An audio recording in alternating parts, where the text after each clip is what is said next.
Laporan keuangan Kemenku ini belum muncul. Waduh. Ini bahaya loh, market langsung drop. Orang curiga karena ada yang harus dialokasikan 200 triliun, 300 triliun untuk Danantara.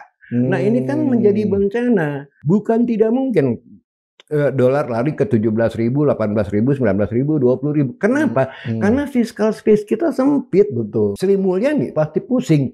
Dari mana duitnya, bos? Pak Mulyaman Hadad bukan orang yang tepat. Kenapa? Karena beliau itu regulator seumur umur, ya kan, dan tidak pernah punya exposure di big corporate. Ini dunianya lain nih. Ini malah maaf aja memperburuk cita Pak Presiden gitu, ya kan. Jadi seolah-olah, oh, dia Pak Presiden kok bersohib banget dengan oligarki.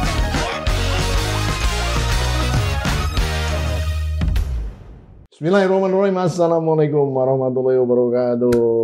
Kembali bersama saya Pupi Hidayatullah di acara kesayangan kita, PhD 4K. Podcast hanya di sini, kritis, kreatif, konsisten, dan kocak. Sobat Forum, kita masih mau ngomongin tentang Robin Hood Economy Series yang selalu kita ngobrolin. Robin Hood ngambil uang-uangnya orang-orang kaya, kita berikan kepada orang-orang miskin yang di bawah. Apakah berjalan konsep tersebut? Di studio sekarang sudah ada yang luar biasa nih. Ini rocker ekonomis atau ekonomis rocker? Either way, thank you for being here. Terima kasih. Sama-sama. Thank you for inviting me. Bapak Profesor Ferry Latuhi. Thank you for inviting me. Thank you. Jadi antara rocker ekonomis atau ekonomis rocker, dua-duanya both of them kan. Karena you rock di ekonomi juga kan. Yes, that's the way I do. Tadi tentang Robin Hood Economy, banyak kebijakan-kebijakan pemerintah. Visi besarnya adalah tentu untuk rakyat kecil. Nah, visi mikronya mungkin awalnya adalah fundraising tentunya. Salah satu yang dibuat adalah namanya Danantara. Prof Ferry ini jadi terkenal gara-gara Danantara. Saya tadi kasih nama Prof Ferry Danantara Latuhi. Pakai tanda petik. Pakai Danantara. Gimana Prof? Silakan komennya dulu tentang Danantara. Kalau tentang Danantara saya rasa saya sudah banyak menyuarakan suara saya ya. In the sense bahwa pertama yang kita butuhkan bukanlah super holding. Ya, udah berkali-kali tidak ada alasan untuk mendirikan yang namanya super holding.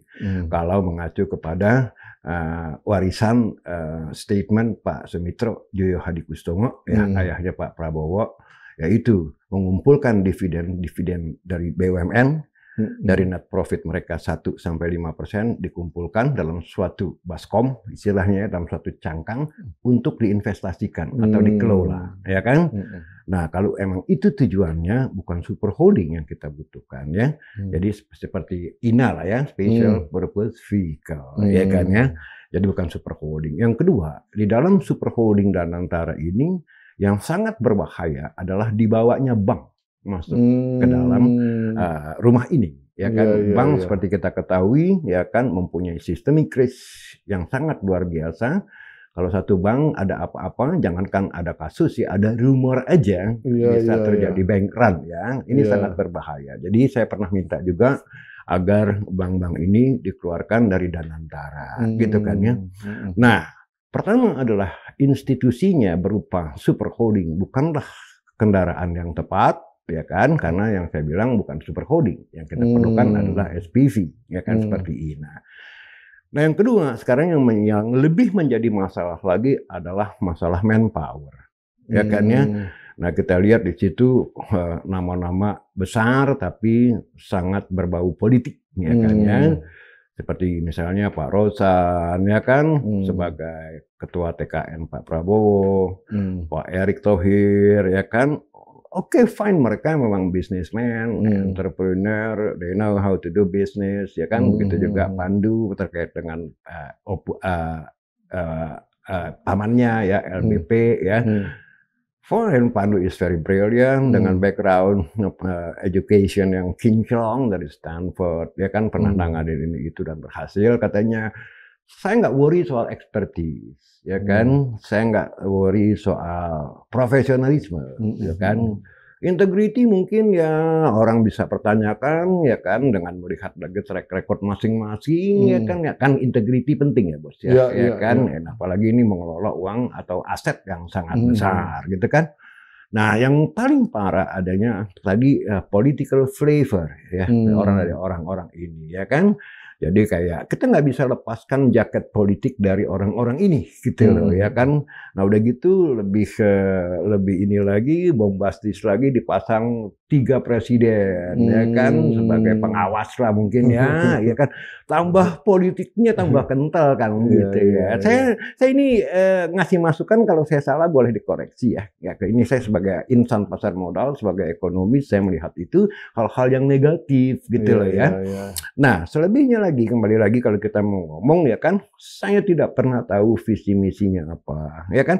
Saya dengar visi misinya adalah untuk meleverage aset yang jumlahnya 14.000 triliun itu untuk membangun misalnya hilirisasi ya kan macam-macam lah mungkin juga infrastruktur, kilang minyak, ya refinery segala macam gitu kan. Yang menjadi pertanyaan kan kalau kita ngomong super holding gaya Temasek itu bukan aset ya yang kita butuhkan ya kan jadi you have cash or not gitu loh. Kalau aset itu sendiri kan kita tahu bank nggak bisa di leverage karena memang bank itu ya leverage-nya 9 kali lipat gitu kan dan equity rasionya. Nah lantas kita lihat juga yang ada di dalamnya non bank seperti Pertamina itu kan questionable dengan munculnya kasus korupsi yang sangat luar biasa ya kan. Itu yang pertama. Yang kedua adalah PLN, Pertamina itu public service obligation, penugasan ya. Nah ini nggak mungkin bisa ada orang mau minjemin duit ya kan dengan jaminan 2 perusahaan yang intinya adalah PSO gitu kan penugasan ya kan in case ada apa-apa kan you can do nothing ya kan in case of default misalnya itu you can do nothing with them gitu karena nah selebihnya saya lihat lagi sekarang mau dibawa malah yang lain-lain ya yang boleh dibilang quote unquote menurut saya second tier ya, tapi inilah ya isinya nggak punya nilai sampah lah gitu ya kalau menurut saya ya. Nah dengan kondisi seperti itu bagaimana mau meleverage dari kacamata investment banking ya kalau saya ya, bagaimana you want to raise fundraising dengan jaminan aset yang seperti ini kan nggak masuk akal gitu loh ya. Oleh karena itu saya bilang nggak ada alasannya yang kuat ya kan. Platform ini bisa dijadikan fundraising ya kan untuk membangun proyek-proyek yang dicanangkan oleh pemerintah. Oleh karena itu saya pikir kalau memang yang ada idenya adalah membangun proyek-proyek yang dibutuhkan bukan super holding gitu ya. Tapi ya tadi ya fund, SPV ya misalnya kita bikin green fund untuk ekosistem development ya kan, refinery fund kita kumpulin tuh ya kan menjadi platform jadi triple P ya. Public private partnership dan lebih transparan kan bos. You are investment banker as well, I suppose ya kan jadi tahu bagaimana fundraising yang benar gitu loh ya kan. Nah dengan kondisi seperti ini pertama adalah institutional platformnya menurut saya keliru. Yang kedua manpowernya ini menjadi pertanyaan besar karena insan-insan politik ya kan. Nah selebihnya yang ketiga ya kan saya juga nggak tahu bisnis modelnya bagaimana. Lantas bisnis plannya bagaimana. Kalau bisnis plan-nya adalah membangun proyek-proyek, maka kembali lagi mengukuhkan tesis saya bahwa bukan super holding yang dibutuhkan. Gitu loh bos ya. Nah itu jadi saya tetap kekeh saya bilang tidak bisa ini dijadikan kendaraan untuk menggenjot pertumbuhan ekonomi 8% seperti yang diimpikan gitu. Sebab model pembangunannya salah dengan mengkapitalisasi yang namanya super holding. Karena aset ini basically tidak bisa di-leverage. Iya. Jadi memang ada yang berpendapat kalau apa namanya political exposed persons, personality lah ya. Itu di dunia investment sekarang sudah diciriin. Nah, jadi mereka pun hati-hati nih kalau mau invest atau ngambil barang yang ada betul political exposed persons itu tadi gitu. Ya saya juga waktu Masih di bank juga, saya juga sekarang masih banyak fundraising ya. Saya telepon teman misalnya di Singapura, mereka cuma tanya, komisarisnya siapa bro? Nah, Komisarisnya si ini. Aduh enggak deh, ngeri. enggak ada. Nah, karena tadi expose ke politik. Iya, PEP itu kan, political exposed persons itu. Iya. Ownernya juga kadang-kadang gitu juga kan, dilihat juga. Sama. Jadi ini penting sekali, makanya saya itu udah jadi universal value-nya di dunia investment semua kayak begitu. Mereka tuh sampai detail menanyakan, boleh dibilang satu-satu ya, siapa person in charge di dalam bisnis ini. Oke. Katakanlah misalnya kita bisakah ataukah adakah seorang profesional yang tidak terafiliasi dengan politik yang bisa running Danantara sebagaimana mestinya? Kalaupun misalnya setuju dengan Danantara. Ya banyak sih ya sebetulnya ya, kita sama-sama di dunia capital market ya, you know lah siapa aja ya. Saya pernah nyebut nama misalnya Glenn Yusuf ya kan, bukan berarti ini orang saya loh dan dari Glenn Yusuf nanti saya dapat jabatan, enggak gitu loh. Kita kan orang-orang capital market tahu yang punya track record bagus-bagus ya, Agus Marto misalnya ya kan, bahkan Rida lah yang sekarang mimpin INA ya kan, terus ada lagi misalnya kayak Eri Firmansyah, is okay ya kan, Rinaldi Firmansyah yang pernah komut dari Telkom ya, itu kan pernah di bahan adiknya Pak Eri juga, adiknya. Nah ini kan boleh dibilang kalau menurut saya orang-orang yang pernah punya exposure di big corporate ya kan, makanya pada waktu nama Pak Mulyaman Hadad muncul, saya juga di WA grup Dewan Pakar saya bilang Pak Mulyaman Hadad bukan orang yang tepat. Kenapa? Karena beliau itu regulator seumur-umur ya kan, dan tidak pernah punya exposure di big corporate. Ini dunianya lain nih, big corporate nih ya kan, ini rumputnya lain nih, ibarat orang main bola atau main golf gitu kan ya.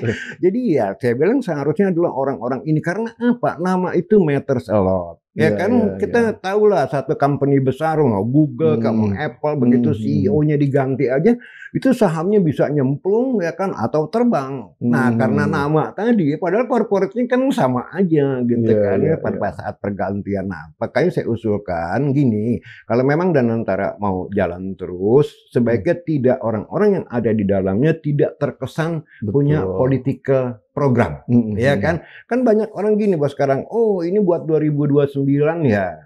Nah loh, itu udah kemana-mana tuh kedengeran. Iya kan orang kecurigaan orang tuh harus didengerin loh, supaya mendapatkan trust dari masyarakat, dan itu sah-sah aja bahwa mereka berpendapat atau mengira seperti itu gitu loh ya. Nah sekarang apa artinya dengan aset yang dibangga-banggakan katanya sampai 900 miliar US dollar, one of the biggest in the world, mengalahkan Temasek, ya nggak ada nilainya. Karena tadi hitung-hitung lagi deh, kalau you memang orang investment banking, yang harus you hitung bukan total asetnya dong, tapi net worth-nya. Net asset value-nya, ya kan? Nah ini kalau hitung-hitungan saya paling cuma 1.400 triliun bos, cuma 10% dari yang digadang-gadang 14.000 triliun. Kalau EBITDA berapa sih kita nih kalau ditotalin?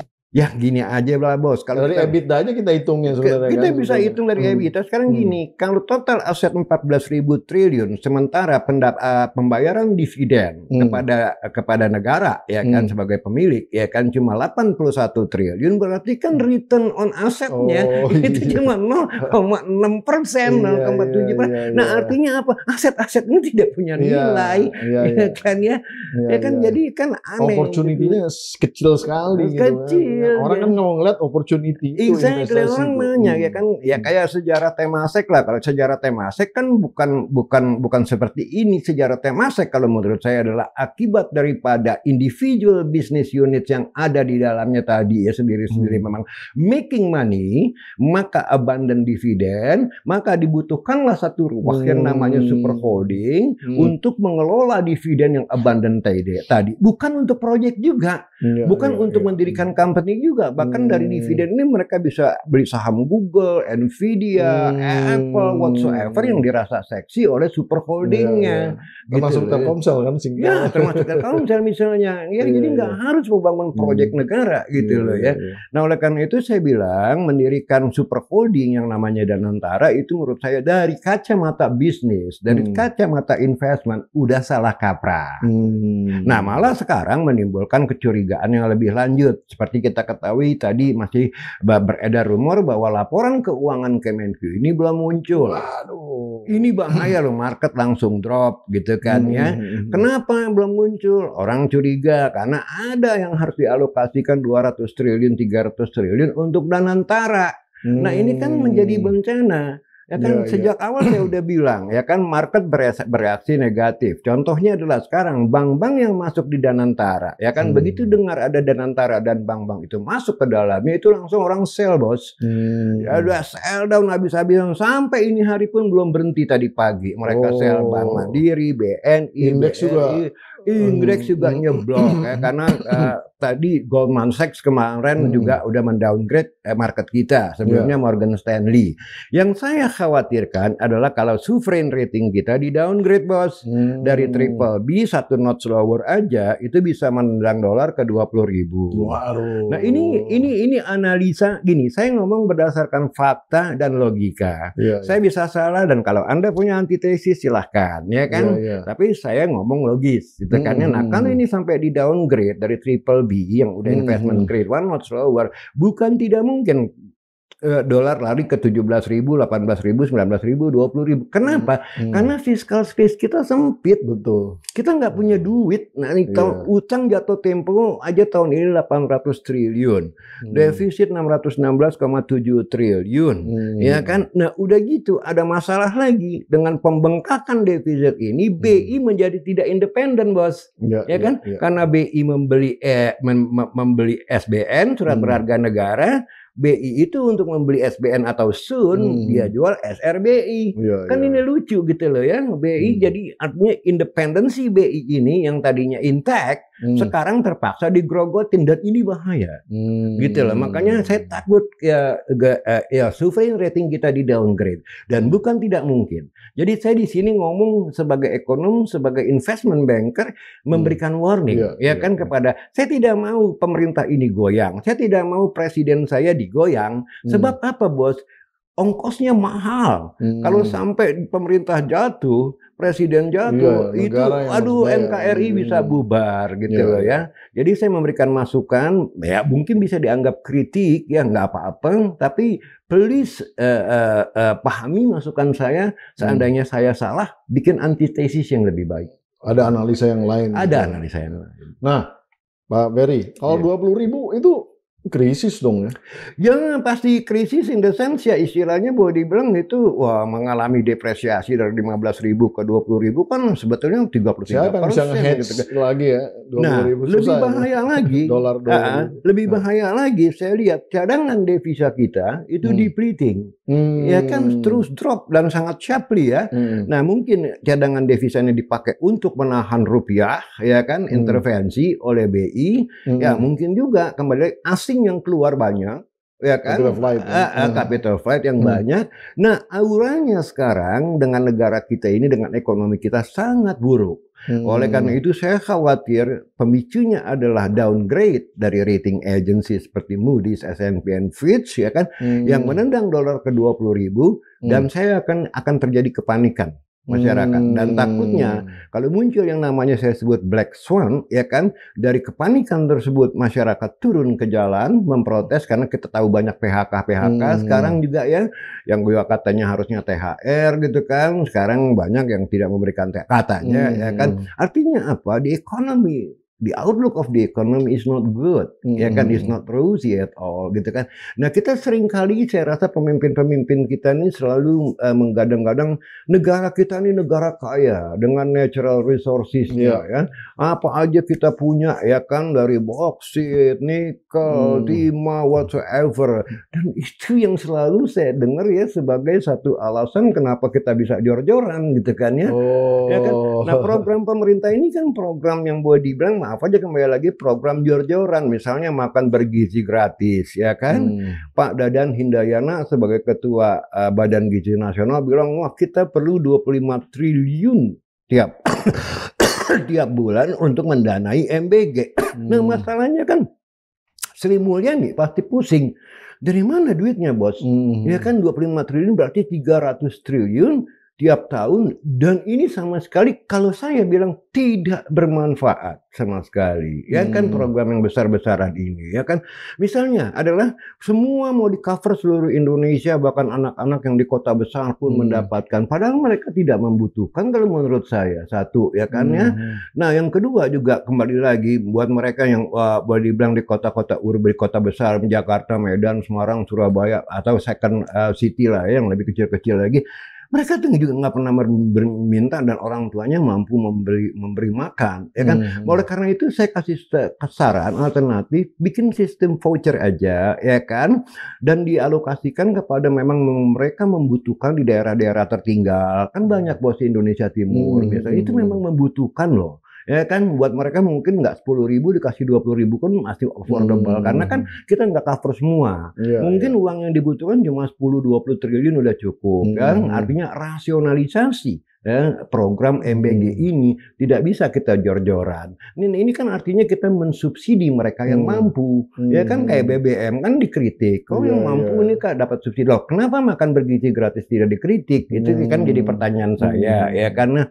Nah, selebihnya juga kita lihat, bahkan saking hebohnya kemarin ada video-video seperti di Papua, ya kan, yang daerah boleh bilang tertinggal, ya kan, yang bilang kita orang nggak perlu makan bergizi gratis, orang tua masih bisa kasih makan, mending bikin sekolah kan gitu, ya kan, mending bikin rumah sakit mungkin ya, puskesmas itu lebih masuk akal gitu loh. Nah, artinya apa? Program-program yang buat saya istilahnya populis ini, ya kan, ini mencelakakan ekonomi kita. Nah, kemarin juga ada juga ini terkait dengan Danantara, program 3 juta rumah, ya kan, misalnya, ya kan ya.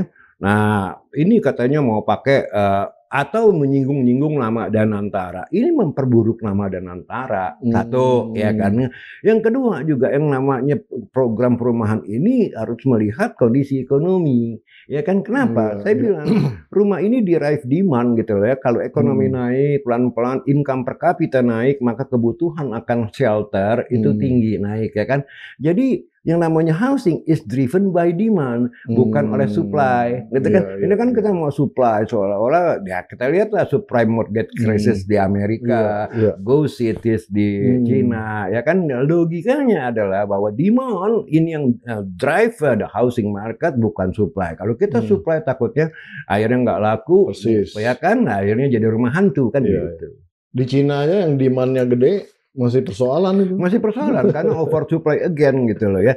Jadi jangan berharap gini. Saya juga dengar statement, gampang ke 8%. Kena dari mana? Ya kan, kita bangun konstruksi sektor, bangun ini, bangun itu. Yang jadi seperti Cina. Yang menjadi pertanyaan, duitnya mana? Kan nggak punya duit. Nah, Cina bisa oversupply, dia bisa bangun semua kota dengan transportasi sistem infrastruktur yang sangat canggih. Karena mereka punya cadangan devisa 3.000 triliun dolar lebih, bos. Artinya karena trade surplus mereka. Mereka punya duit gitu kan ya. Nah, kita, saya ngeri terjadi twin deficit, ya kan. Defisit anggaran satu, defisit perdagangan satu. Nah, kalau ini defisit dua ini membuat rating kita di downgrade 20.000, bos. I bet bisa. Susah dong gitu ya, jalan-jalan ke luar negeri. Susah. Bahkan akan ada. Jadi beli HP akan lebih mahal. Persis, akan lebih mahal semua. Pokoknya barang-barang import semua mobil, motor. Akhirnya imported inflation. Sementara daya beli masyarakat itu sendiri pada saat belum terjadi imported inflation memang udah down. Kita lihat deflasi itu ya. Ya, deflasi kan 5 bulan berturut, bahkan year to date kita masih deflasi. Middle income class kita drop dari 57 juta sampai 40 juta orang. Nah, mereka kan booster dari consumption, ya kan? Sekarang mereka nggak punya tenaga beli atau berkurang sangat drastis tenaga belinya. Makanya saya tidak optimis dapat 5%, apalagi 8%, nggak mungkin ya. Jadi my estimate sih tahun ini bisa 4,8, 4,7 aja udah bagus, ya kan? Jangan bermimpi dapat 8%. Even sampai tahun 2029 pun saya tidak lihat ada tanda-tanda kita bakal bisa ke 8%, ya kan? Oh, siap. Nah, kalau begitu, tadi kalau sektor perumahan itu tidak menjadi priority, kalaupun misalnya Danantara mau jalan dan terus melakukan investasi, sebaiknya ke sektor apa, Prof? Mau investasi di sektor apa? Sementara kita lihat, kalau sektor manufacturing ya, bos ya. Sektor manufacturing itu hampir sama sekali sulit. Gitu. Kita nggak bisa compete lawan Cina, kita nggak bisa compete the rising star sekarang, ya kan, Vietnam, gitu kan. Lantas sektor apa, gitu kan ya? Kalau kondisinya seperti ini. Nah, oleh karena itu saya tanya juga, dan antara bisnis plannya apa? Ya kan? Sempat nanya gitu ya? Iya dong, ya kan terkait dengan masalah mau invest di mana, gitu kan? Nah, oke, mereka bilang hilirisasi, kilang minyak, whatever, bangun baterai dan segala macam, gitu kan ya. Nah, sekarang yang menjadi pertanyaan, apakah memang itu bisa dilakukan? Itu kan long term, ya. Nah, kita lihat aja bagaimana kita melakukan utang yang gila-gilaan, ya kan, zaman Jokowi 2 periode untuk membangun infrastruktur yang sangat luar biasa besarnya, ya. Saya tidak sesalkan, infrastruktur is a must, gitu kan ya. Tapi outcomes-nya begitu kita lihat, tuh nggak beranjak dari 5%, Mas. Ya kan, kalau udah besar dan yang di pertumbuhan ekonomi kita, ya, malah ekor kita. Nah, ini terkait dengan mau invest di mana? Ekor kita 6,7, 6,8, bos.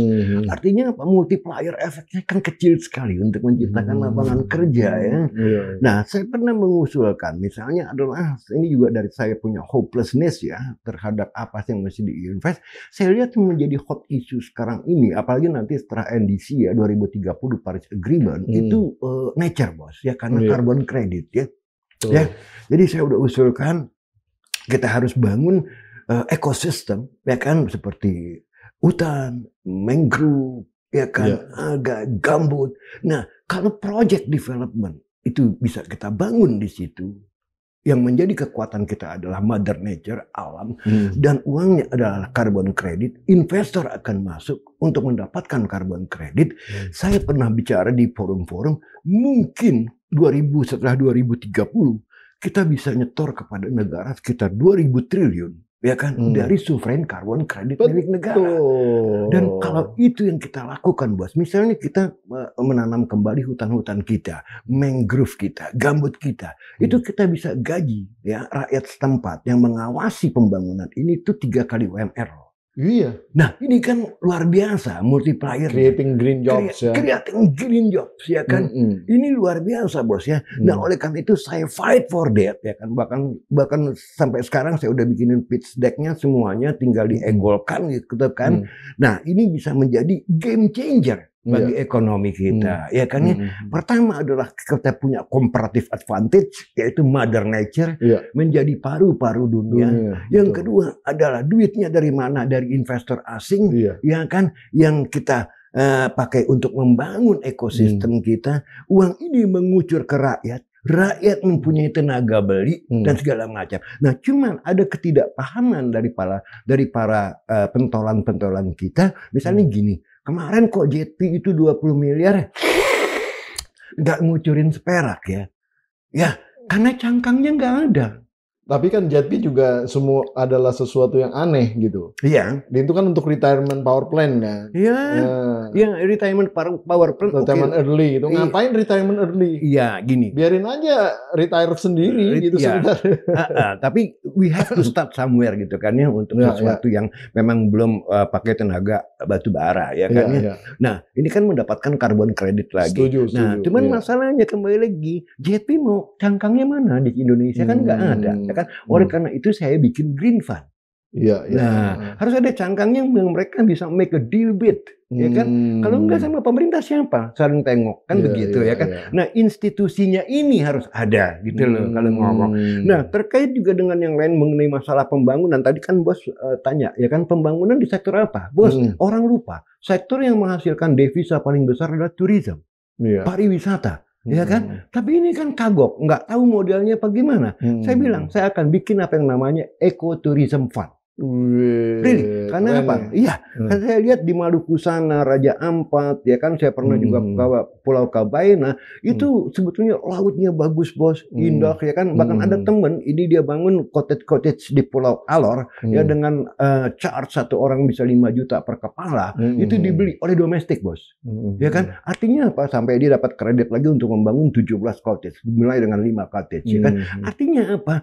It makes money. Ya kan itu bisa mengundang turis-turis asing tambah ke Indonesia karena Bali udah jenuh kalau menurut saya. Indonesia Timur masih quite potensial, tinggal bagaimana membuat modelnya agar turisme industri kita ini bergerak gitu kan ya. Nah saya tidak lihat pemerintah ini melakukan itu gitu kan. Nah usul saya adalah bikin aja fund kayak private equity gitu kan, tinggal roadshow kepada endowment funds yang ada di Eropa, di Amerika, ya kan, invest di Indonesia, menciptakan lapangan kerja, mendatangkan devisa. Kalau bos nanya ke saya, sektor apa gitu kan, tourism bos.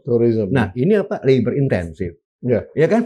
Tourism di kita itu pemandangan bagus, kemudian juga apa namanya, kan warga Indonesia nih pelayanannya bagus, serving banget gitu. Jadi culture-nya bagus, cuman memang infrastrukturnya.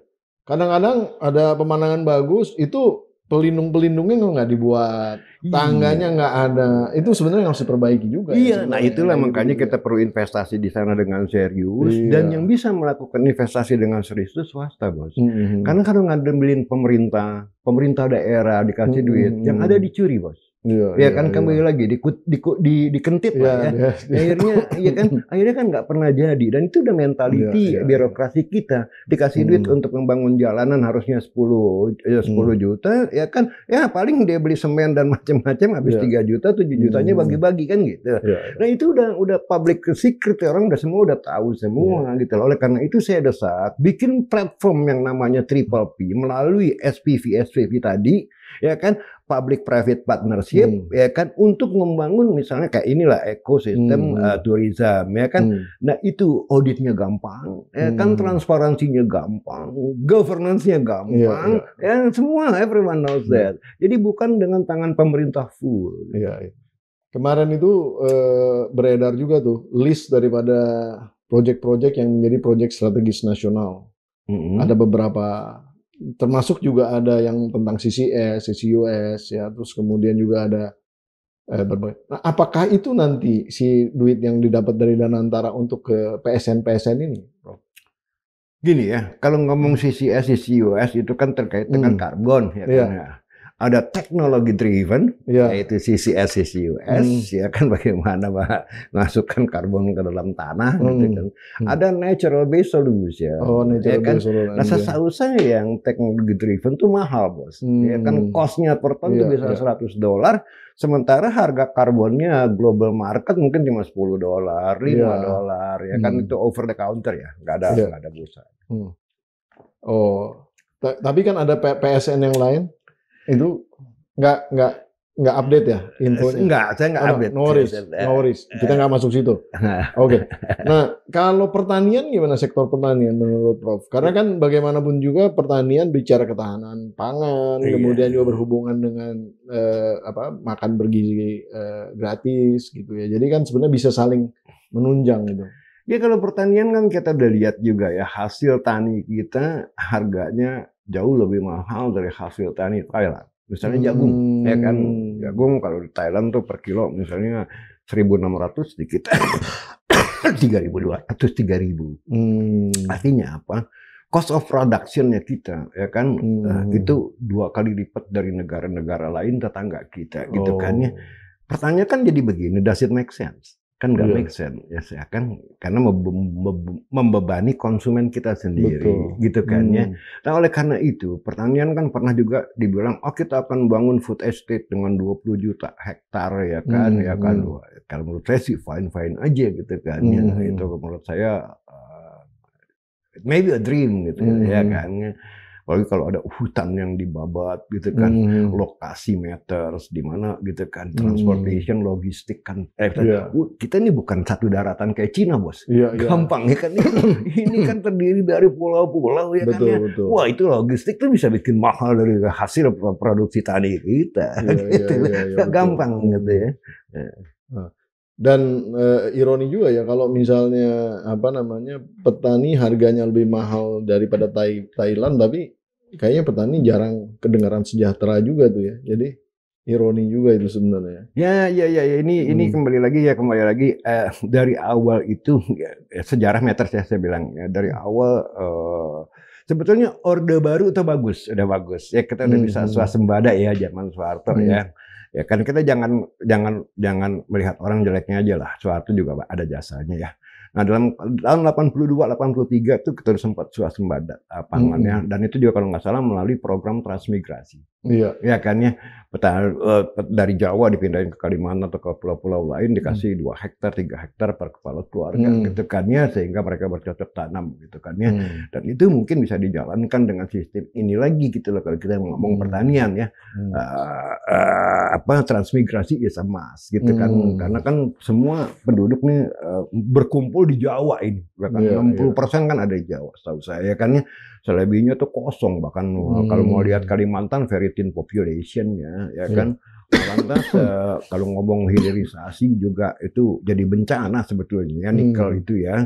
Sulawesi itu bisa juga pakai pertanian ya kan, lantas Papua di mana-mana. Tapi tadi syaratnya kalau kita mengcopy yang dulu zamannya Pak Harto ya, melalui transmigrasi itu mungkin sempet tuh terucap oleh Mentan tuh ya, kita akan ngasih apa sih Gen Z atau apa ya, 10 juta gitu kan ya. Ya masalahnya kan kembali lagi ada duitnya apa enggak kan gitu kan ya kan sarjana daripada ngojek, mendingan sampean jadi petani gitu kan di Papua sana gitu. Nah jadi memang udah bergeser nilai-nilainya ya kan, udah bergeser juga ininya apa tuh kontur-konturnya di dalam ekonomi produksi. Jadi nggak gampang seperti zaman Pak Harto ya kan.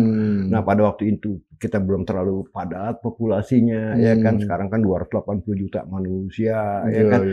Kita ada saingan yang lebih murah ya kan, dari Thailand sana, dari Malaysia ya kan, dari Vietnam. Jadi kita harus berpikir 2 kali apakah it is affordable untuk kita melakukan kembali lagi tadi ketahanan pangan gitu kan. Prof, kalau kemarin kan kita lihat Presiden mengumpulkan konglo-konglo. Itu didorong untuk kemudian ya maksudnya menciptakan lapangan pekerjaan gitu. Itu gimana tuh dalam point of view-nya sebagai seorang ekonom? Ya saya kira itu kalau saya dari kacamata ekonomi ya agak lucu ya. Ya kan, karena kan sebetulnya gini, ada dampak negatifnya itu kalau kita tergantung dari konglo-konglo itu punya bargaining position kepada pemerintah dong kan gitu. Oh iya. Dan sementara kita tahu konglo-konglo ini adalah oligarki yang masyarakat mempertanyakan kan gitu ya kan. Ya. Jadi agak aneh kalau menurut saya ya. Maaf ya kalau saya ini berbau kritik ya. Seharusnya gini, kalau menciptakan lapangan kerja, kembali lagi itu kan tugas pemerintah yang menciptakan lapangan pekerjaan melalui 2 policy. Pertama adalah fiscal policy. Yang kedua adalah industrial policy, ya kan. Kalau ngomong industrial policy, bagaimana kita melakukan structural reform, reformasi struktural untuk menciptakan lapangan kerja. Jadi bukan minta-minta sama konglo-konglo gitu ya. Nah, yang ketiga kita punya central bank melalui monetary policy, bagaimana mereka ikut membantu, ya kan, lowering unemployment kan gitu ya. Nah, oleh karena itu saya bilang ini malah maaf aja memperburuk cita Pak Presiden gitu ya kan, jadi seolah-olah oh ini Pak Presiden kok bersohib banget dengan oligarki gitu kan ya.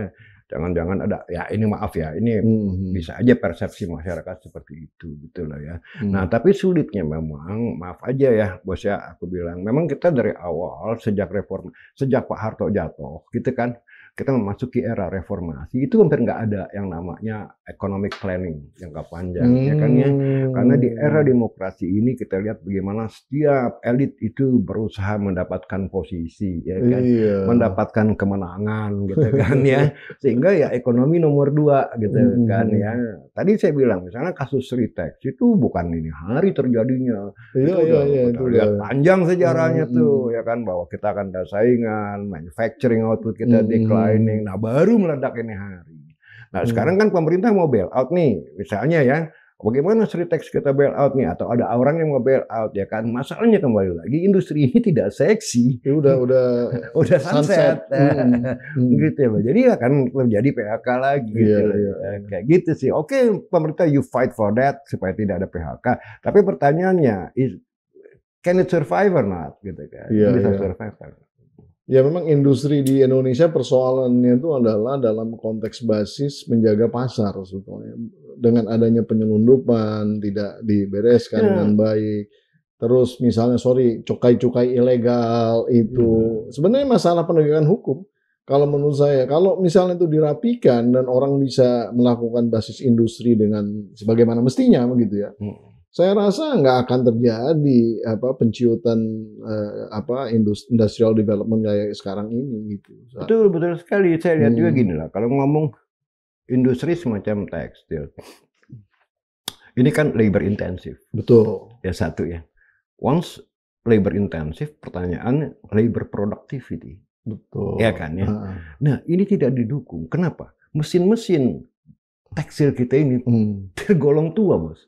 Dibandingkan dengan mesin-mesin Cina. Ya kan? Artinya labor productivity kita jauh di bawah Cina, ya kan, dengan mesin yang lebih modern gitu kan. Sehingga bisa menekan harga dan mereka kompetitif, ya kan. Nah, ini memang tidak dilakukan sejak tahun 2000-an gitu loh, ya kan.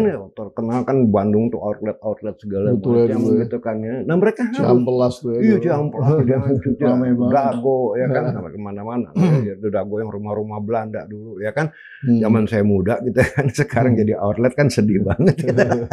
Nah, tapi itulah poin-poinnya gitu. Kita tidak pernah care ya kan terhadap produktivitas. Nah, sehingga ICOR kita 6,7 ya kan, wajar ya kan, begitu tingginya.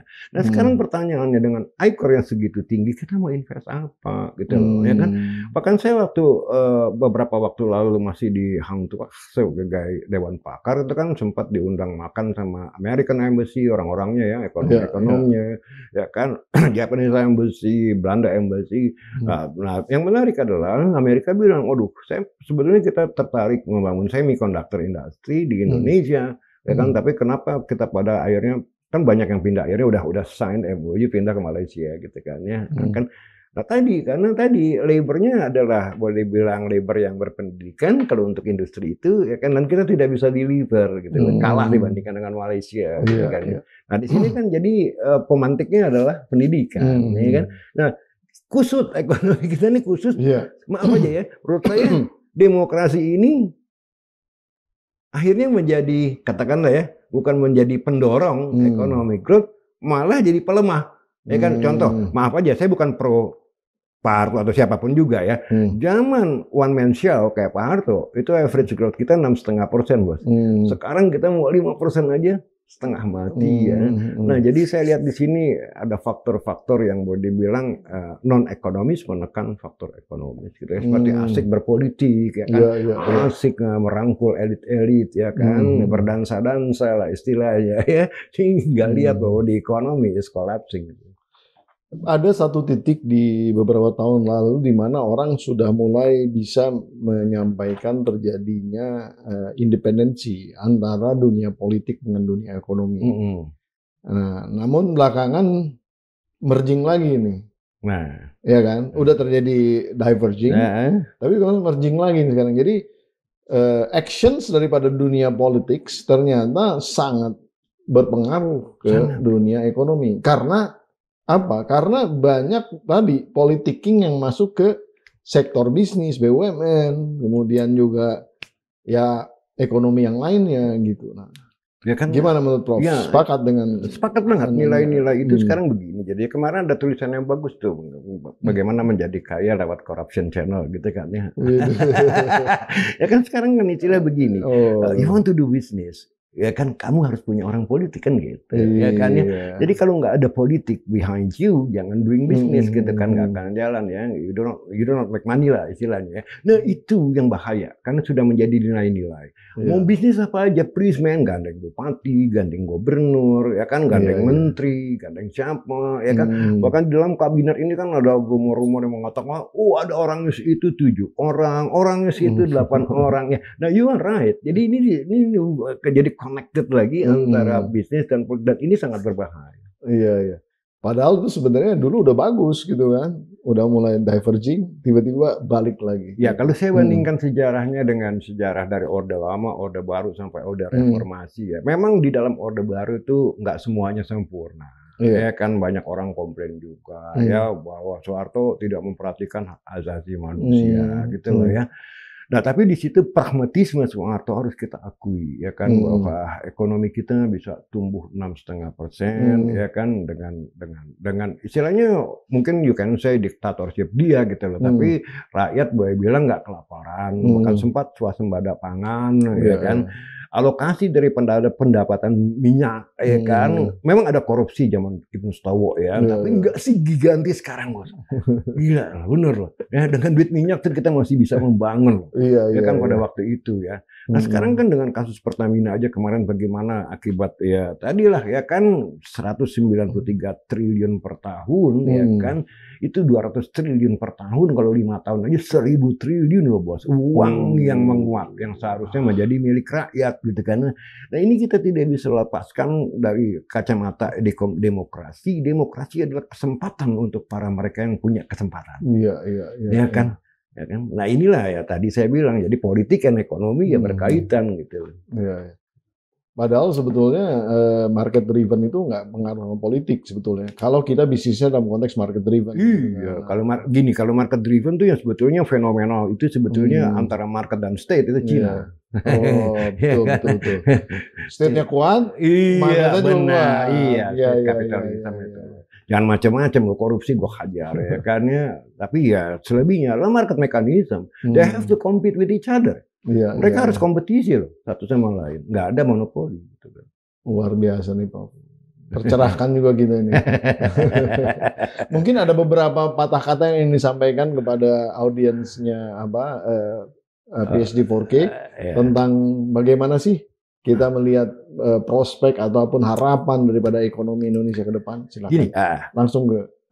Jadi menurut saya sih model pembangunan yang ada sekarang ini kalau menurut saya salah, ya kan. Misalnya adalah dengan bentuk super holding, itu kan it doesn't work. Tadi saya bilang tidak ada alasannya, tidak ada logikanya untuk membentuk super holding. Yang kedua adalah program-program yang sifatnya maaf aja populis ya, yang menghabiskan dana APBN sangat luar biasa. Seperti MBG itu harus dirasionalisasi. Ya kan, artinya dirasionalisasi bukan menghilangkan program MBG, tapi kita rasionalisasi sehingga sifatnya juga adil, budgetnya juga tidak boros seperti ini. Gitu kan ya, mereka yang mendapatkan they deserve it, yang mereka yang tidak dapatkan they do not deserve it. Ya kan, sehingga budgetnya bisa lebih kecil dari yang dibutuhkan ketimbang 300 triliun tiap tahun. Ya kan, yang ketiga kembali lagi.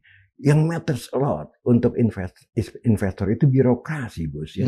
Birokrasi kita walaupun udah ada undang-undang ini, bahkan kemarin undang-undang apa sih? Omnibus Law segala macam.